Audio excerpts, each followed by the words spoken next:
Hey Gearheads, Corey here. I just wanted to take a few moments before we dive into this week's episode and let you know that this episode was recorded on February 29th, 2020, before many states and counties issued their shelter-in-place orders.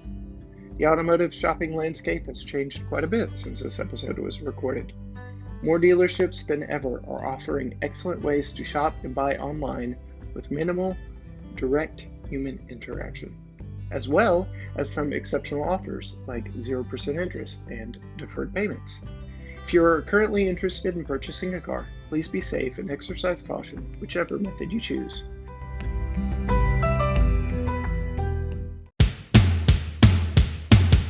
Hey Gearheads, and welcome to Garage Talk, a discussion about all things automotive. I'm Corey. And I'm Matt, and each week this podcast will serve as a catalyst for discussion on all sorts of topics that grind our gears, excite us, or just need a bit of extra conversation. This week, we're giving you some practical advice, what it's like and what you should do when shopping for a new car, what are some of the best ways to shop for a new car, what best apps, platforms, and some pain points that we've learned the hard way throughout the years. As always, Garage Talk is a discussion about all things automotive that we truly want to hear back from you on. So we are on Facebook, Instagram, and Twitter. Hit us up on each and every one of those at GT Garage Talk. You can email us your thoughts and opinions, gtgaragetalk@gmail.com, or you can visit our website, gtgaragetalk.com. There's a form you fill out there, shoot us an email, and we can put your show thoughts on air. You can give us direction, you can give us feedback. Whatever the case may be, we absolutely love hearing from our listeners. And I think this one will be a really good one for that feedback and discussion online. And that is just, like I said, practical advice of buying a new vehicle or new to you vehicle. I've mentioned many a times I've started my 2007 Silverado got me into a really tough situation where I've bought exclusively new since then, with the exception of the most recent vehicle my wife and I purchased together for our family, which is helping break me of that habit that I've been in. But Matt, what are some of your thoughts on, I know maybe a better question is, what are some ways in which you have found and purchased vehicles, apps, websites? How do you car shop? Sure. Well, I am, and my mom and dad and mom and several of my friends can attest to the fact that I spend way too much time car shopping. I love it. It's we have the itch. Pastime. It's a stress reliever. Yes. I mean, I just enjoy doing it. I enjoy looking for those deals and those hard to finds and things like that. And so right now, the one that I use the most is Facebook Marketplace. Really? It's super simple to get in and search around with. I will say there are a couple of things about the app versus the online that differ, and I actually prefer using it on my phone versus on the website itself. But Facebook Marketplace, and that seems to be the trend that the market is following. So to go way back, I found my 1971 Volkswagen Super Beetle Tallulah after months and months and months of scouring the Thrifty Nickel. Oh my! The wow. classifieds for the Thrifty Nickel. Thrifty Nickel. That's a name I haven't heard in years. I know. Well, and they went out of business just a few years ago. Right. For those who don't know, the Thrifty Nickel in the East Texas area was a classifieds newspaper that was posted every week, every Thursday, and you could go in and get them at the gas stations and grocery stores and things like that. I actually live really close to and drive by every day on my way to work, their last office. Yeah. So, wow, Thrifty Nickel. So I would, and it was always right. I was itching for Thursdays to get the new issue so that I could look through and see if there were any, because they had it all broken down, right? They had SUV category, they had vans, they had cars, they had trucks, and then they had an antiques and classic cars section. And so sometimes they would have them in there alphabetically also. So you could go straight back to the Volkswagens in the cars section, Right. and sometimes there'd be some older stuff in there. But for the most part, usually those old classic VWs were in the classic section, and I finally found one, this 71 Super Beetle. It was like an hour and a half south of town. Yeah. And went to go look at it and ended up agreeing to purchase it. For $500 or something, you said? Well, actually, that was the crazy thing. He had it listed, I think, for $500 or $550. Yeah. And that was about what I had sold my Honda XR80 for. Right. And so I had that cash to play with, and my dad and I drove out there. We looked at the car. We agreed it was the one we wanted to start the process of the purchase. And so I called him a couple of days later after Dad and I had some time to really talk about it. And I said, I'm interested in buying the car. Would you take, and mind you, I'm 14 years old at the time, right? So my negotiating skills are in their infancy. Yes. And maybe I was a little spoiled after this first go around, because when I offered him $400, he said, "You know what? How about $350?" Whoa. And yeah, Whoa. I mean, totally the opposite direction of what he should have gone. Wow. But he was itching to get out from underneath it, is what he was. Yes, and as I found out later, a lot of the reasons why. Right. But so that was kind of my first experience with car buying, was through the magazine or the newspaper, the Thrifty Nickel. Right. I have since spent a lot of time online looking at different dealerships' websites. The big unfortunate part about the websites is usually by the time they have a car on the lot long enough for it to go on the website, It's gone. it's gone. Yeah, it's more or less clickbait to get you only clicking on the website, but in the right, dealer. because all of them now have these stupid little IM things that come up. Yeah. And, hi, we saw you're interested in such and such vehicle. How can we help you? Or, whatever the case may be, a little computer-generated clickbait, as you mentioned, to get them to get your information. Well, they've even taken it a step further. Like, I've mentioned I've been looking for a truck, and not super seriously, because we're in a really good position where we don't need another vehicle. We don't need another car payment. And all credit due to my wife, wisely keeping me from putting us in a situation we don't need to be in. Yeah. So thank you, Holly. It's been noted that I don't give her enough credit. So all credit due to my wife. Thank you. I love you. But they've gotten to a point where, like, you can actually go through most of the car buying process purely online. Really? And they will offer special, air quotes, special deals to online shoppers. You buy online, yeah. That, like, because you're not negotiating with a human, you're just putting your information in a form. Yeah. You're doing yourself a disservice. So I don't recommend those. I was playing with one about a particular vehicle I was interested in. It was actually a Trail Boss Silverado that had been sitting on the lot for months.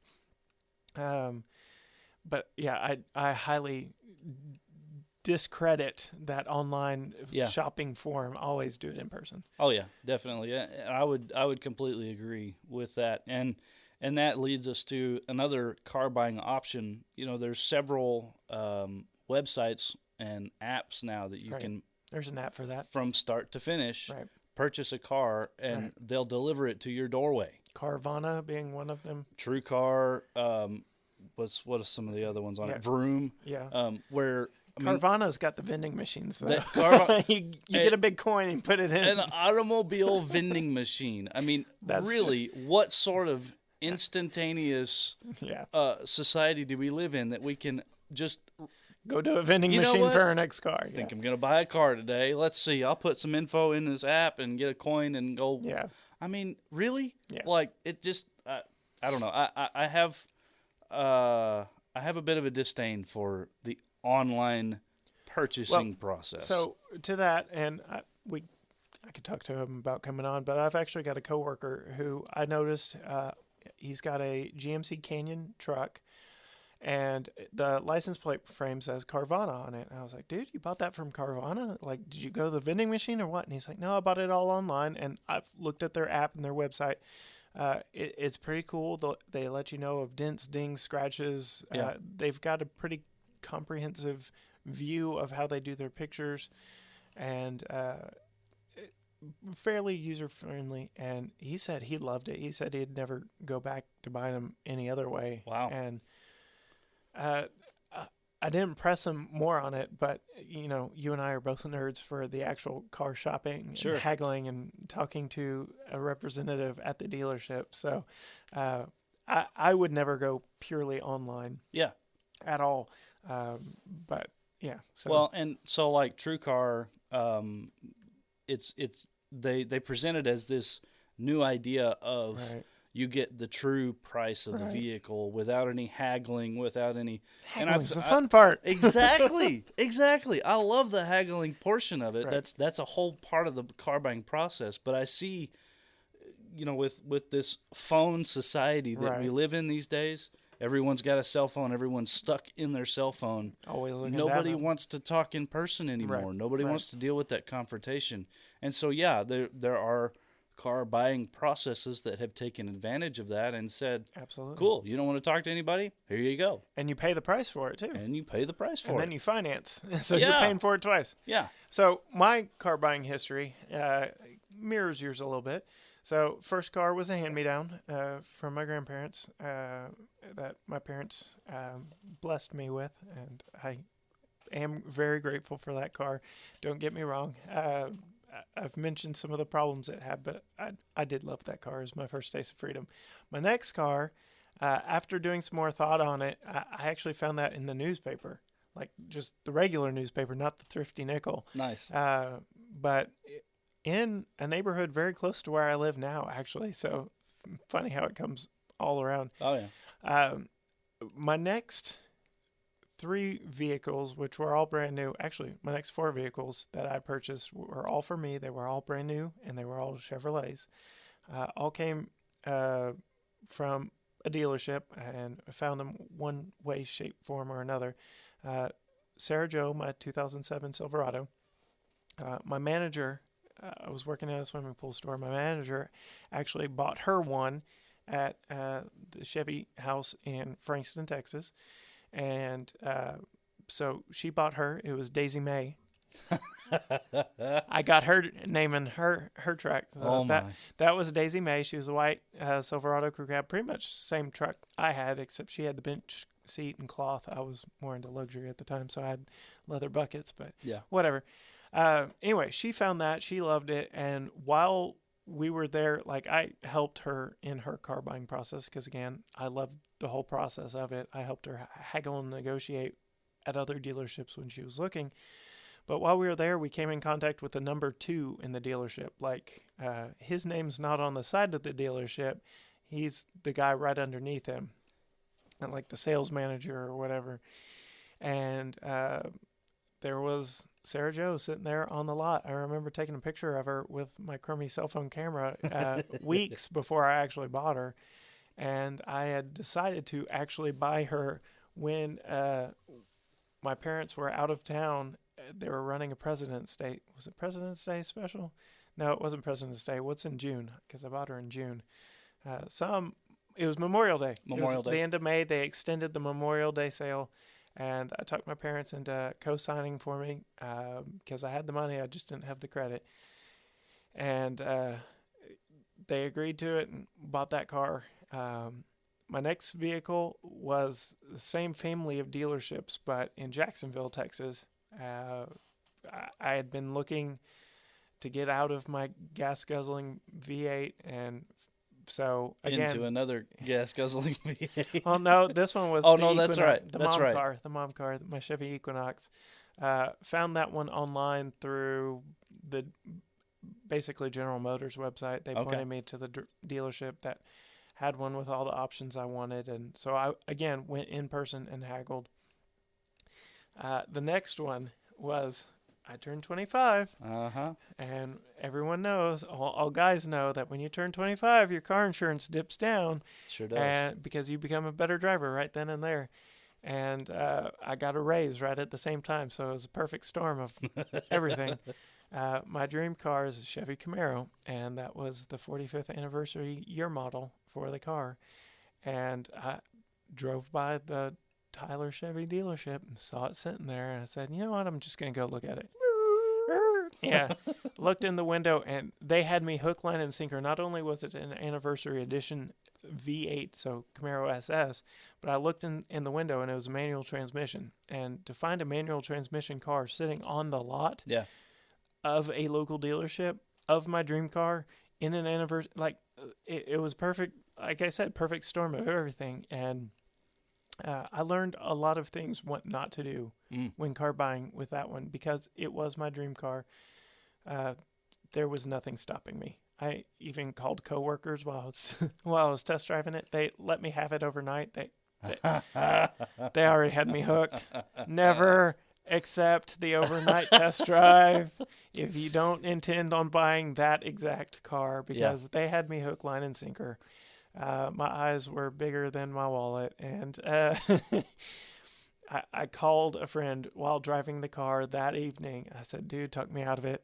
Talk me out of it. And he tried his best, but there was no talking me out of it. Nope. And I had a number in mind. I was like, this is what I want the payments to be. And we agreed to that over the phone. They had me come in and sign paperwork. And mysteriously, that number had changed. But I was so ready to have that car. Like, I let my passions get the better of me.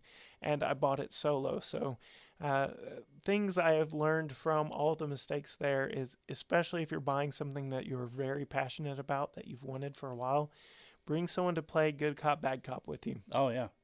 Absolutely bring someone who can talk you down off that hill. And remember, like...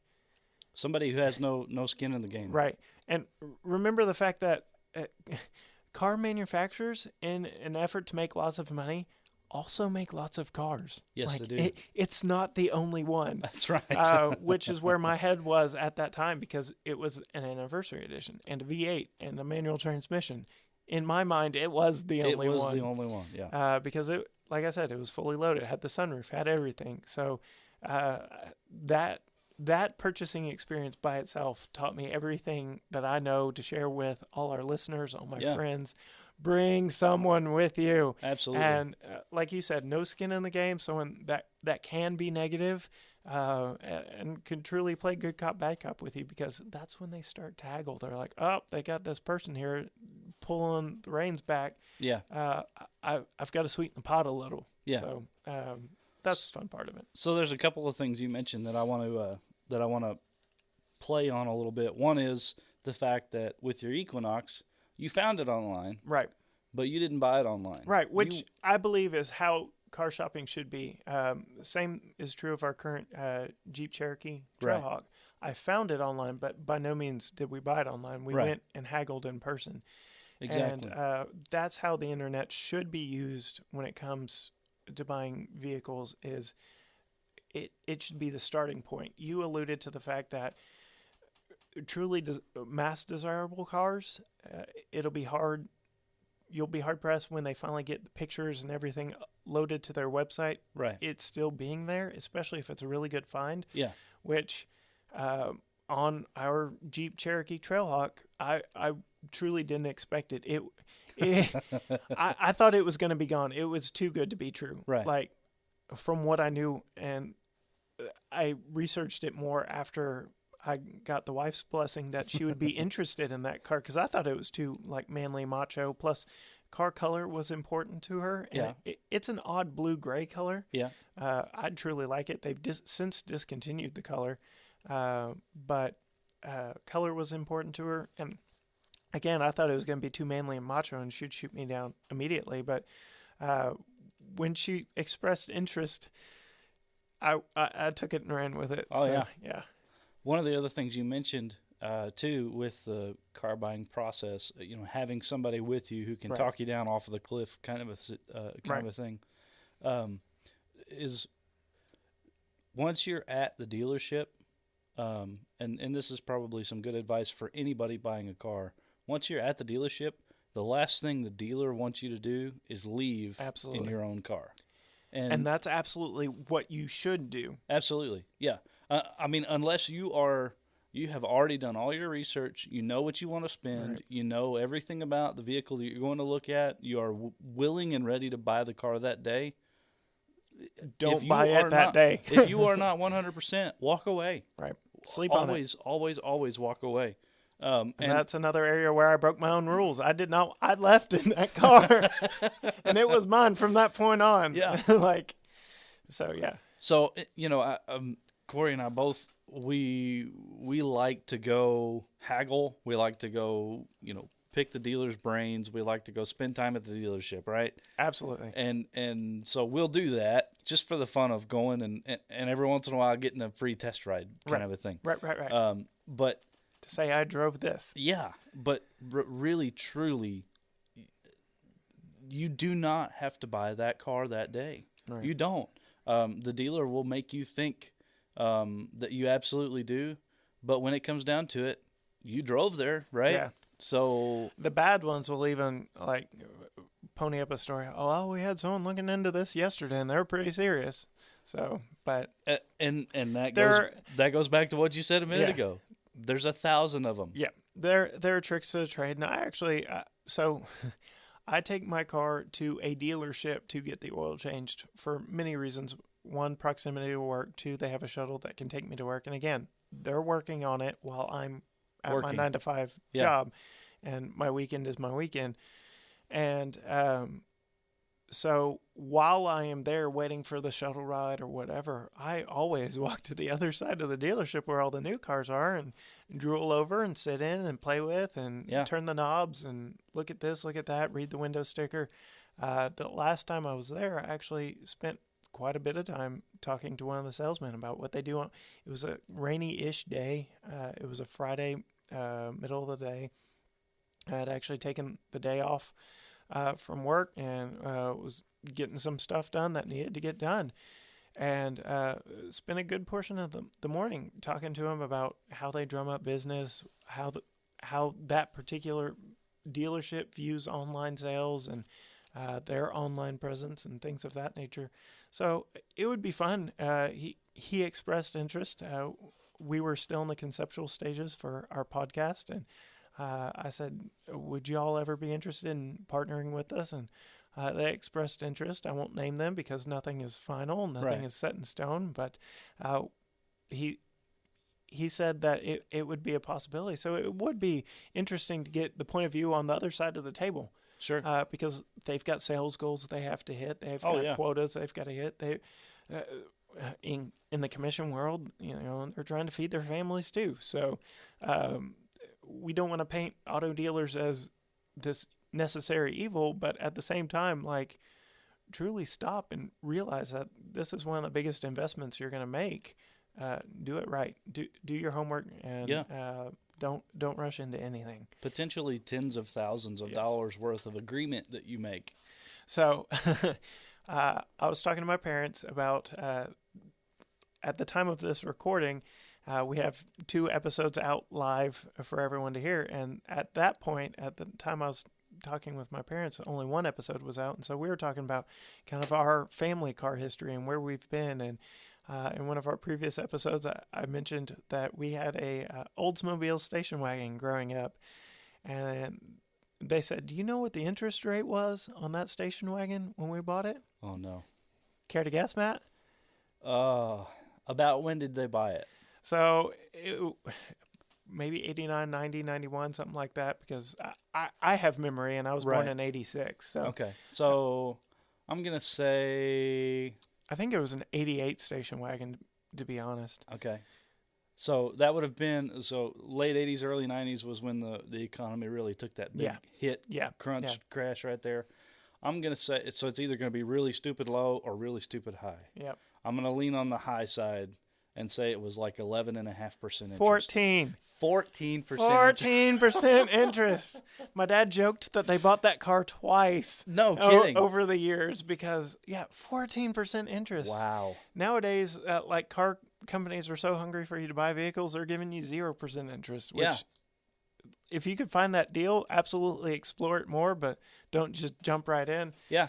But yeah, 14% interest on a vehicle. My eyes got huge when he told me that.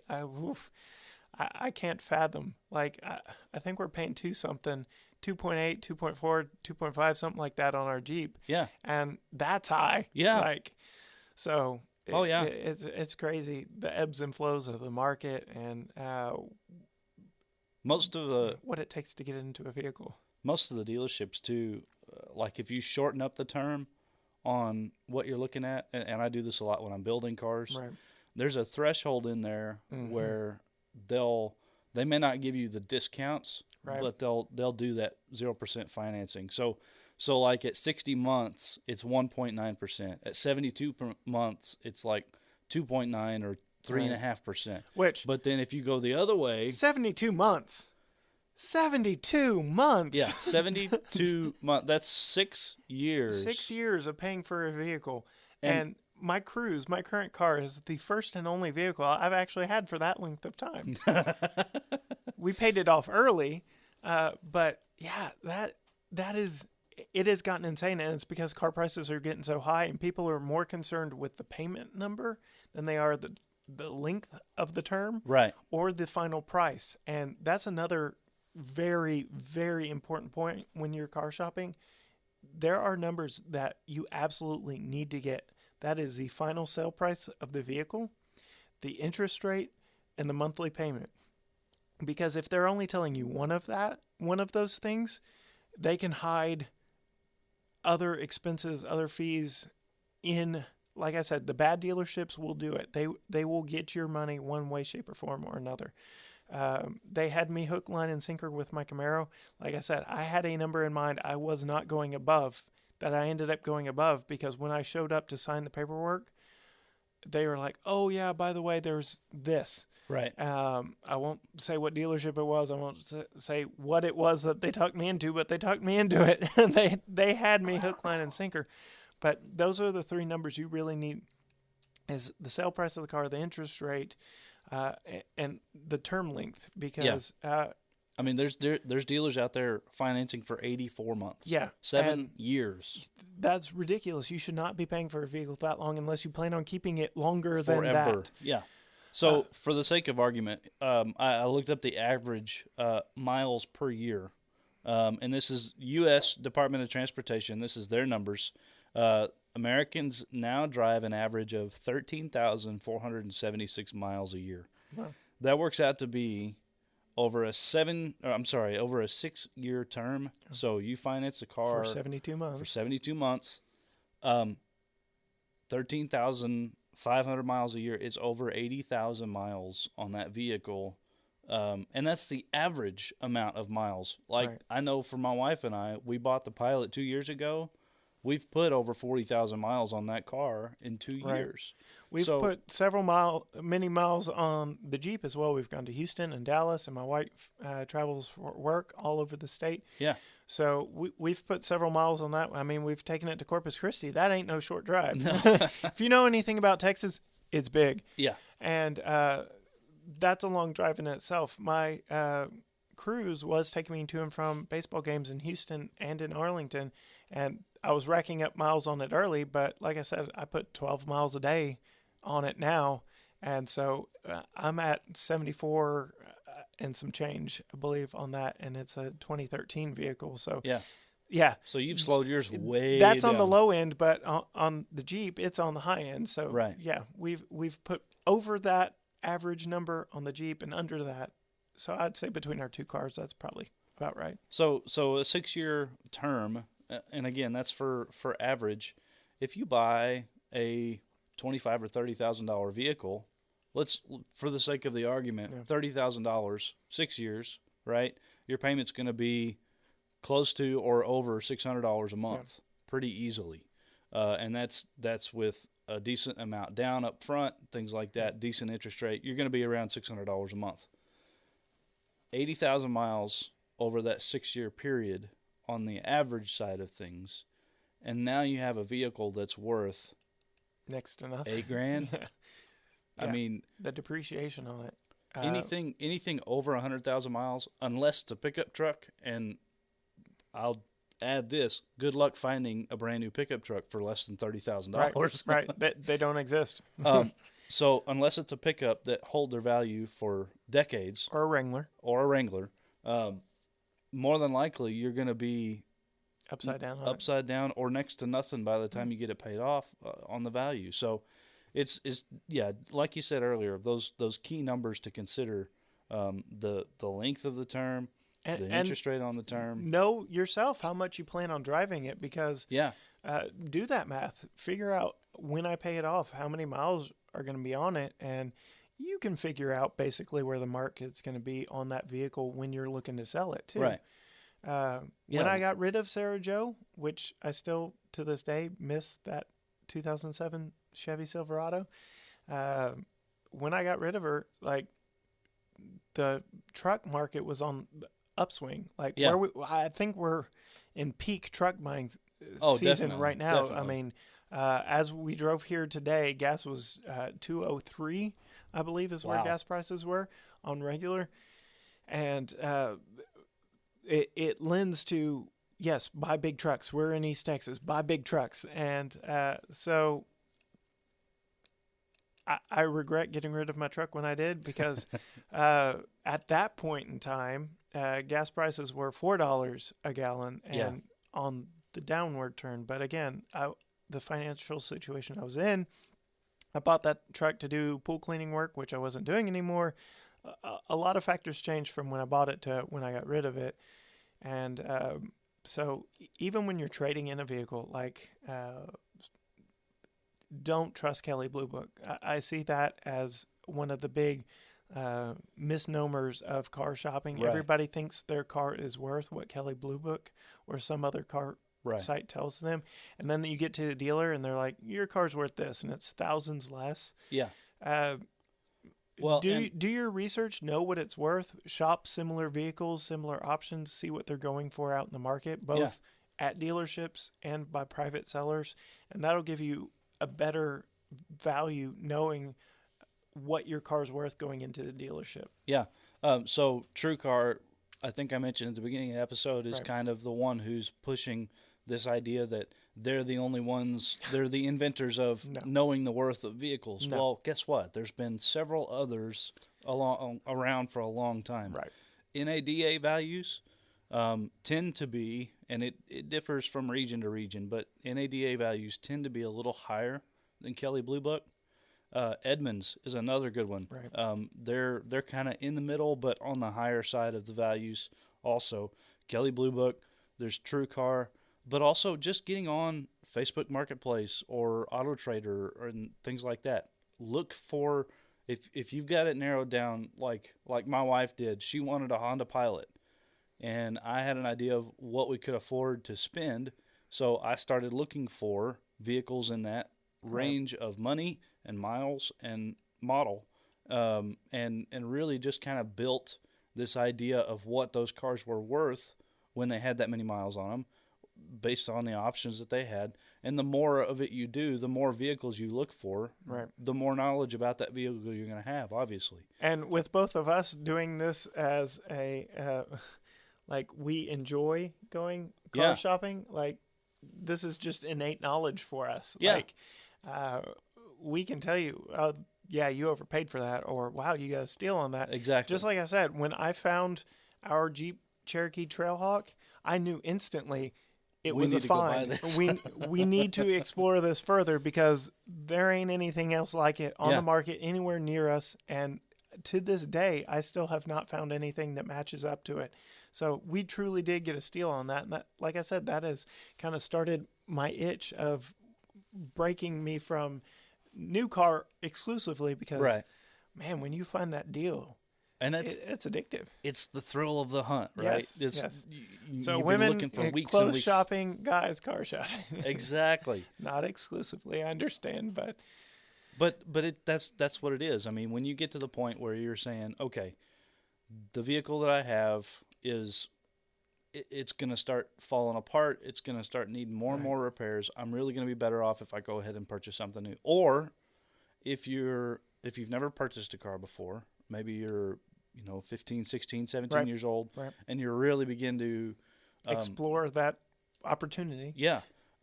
Really take the time to figure out, first and foremost, what you're going to use the car for. Right. Right. The usefulness of it is going to far outweigh the funness of it most times, because it's not like the pair of shoes that you bought, right? If they don't fit right, you just stick them in the closet until you forget that they didn't fit right.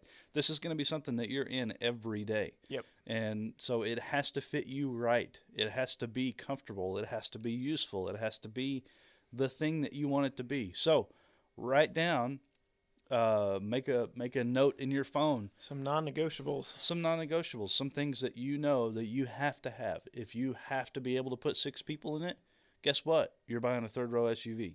Or a truck with a bench seat. Or a truck with a bench seat. So, there's things like that you need to establish even before you get on Google and start searching for a vehicle. There's what things exactly is it that you want? Yes. And then narrow your search down from everything to 3 or 4 that you think you like. And then start looking at the price ranges. Okay. I can afford, maybe it is that monthly payment point that you want to be at. I can afford $326 a month, right? Budget it out down to the detail. Yeah. My father-in-law loves the story where he negotiated over 25 cents on a car payment. Hey, well, it's important. And when it came down to it, and I hope he doesn't mind me sharing this story, when it came down to it, the dealer told him, I tell you what, if you'll go ahead and sign for this car today, you can come by and get a free cup of coffee every week from the dealership. Nice. And he signed for it. That was his negotiation, but he refused. Nice. I mean, like, they left the dealership for 2 or 3 days and hadn't talked with the dealer at all. And he was, I told you this is what I want to spend. You're still over this amount. I'm not going to spend another cent more. So I won't say exactly what it was, but you've alluded to something that I've been through actual negotiation training through my employer. So there is something that you shared in that story that was done that is taught and trained in negotiating training. And so I'm keeping that one to myself, because if you want to have us come car shop with you, that is absolutely something that excites us and is fun for us. Yes. But like I said, we're exploring ways to grow this channel and to grow the content that we provide for you and building this community. So we are in works with getting Patreon started up. We're in works getting our Kickstarter up and funded so that we can be mobile, not tied to our current studio situation. And we need your support as listeners. We need your help to grow this to be something bigger. And that is as simple as liking us on Facebook or following us on Instagram and Twitter. All of those at GT Garage Talk. You can email us your thoughts and opinions on how you can help us grow, your show topics at gtgaragetalk@gmail.com. You could go to our website. There's a form you could fill out there to start the conversation between us, gtgaragetalk.com. But our question of the week is, how do you purchase cars? How have you purchased cars? Are you looking for a car? Currently, right now, as we speak, has this episode helped you at all? Do you love it? Do you hate it? Share all your car buying experiences with us. We can't wait to hear from you. Next week, we've got a fun topic that I'm very much looking forward to. We've danced all around it in previous episodes, but manual transmissions, that's going to be a fun one. Bring it on. Bring it on. So until next time, bye.